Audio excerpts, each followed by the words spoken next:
We all have reasons for behaving as we do.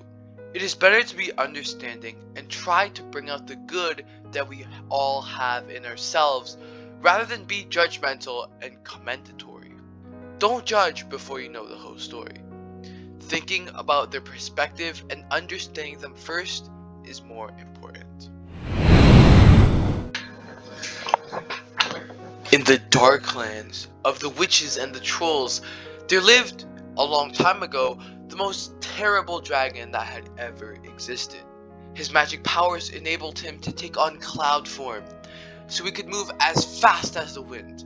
He could make himself as light as a feather, and take on any form from a simple lamb to a fierce ogre. And being a cloud dragon, he was the only creature capable of firing not only flames from his mouth, but also brilliant lightning bolts. The cloud dragon would attack towns and villages just for pleasure, for the simple fact of hearing people's cries at his terrible appearances. But he only found true fun when humans would send one of their knights and heroes to try to kill him.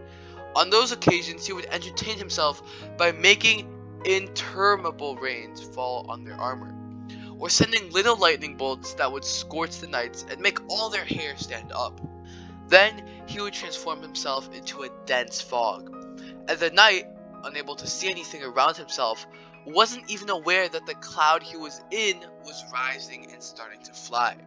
And after playing with the knight in the air for a good while, by which point the knight would be completely dizzy, the dragon would return to his natural form, leaving the poor hero floating in midair.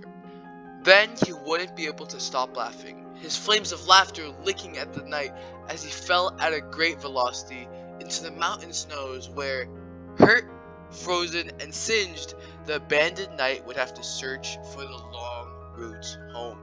Only young Yella, the king's youngest son, who had long been famous for his constant naughtiness, felt some kind of sympathy for the dragon. Something inside told him that there couldn't be anyone who was really as bad as that, and as had happened to him from an early age, the dragon would be able to learn to behave well.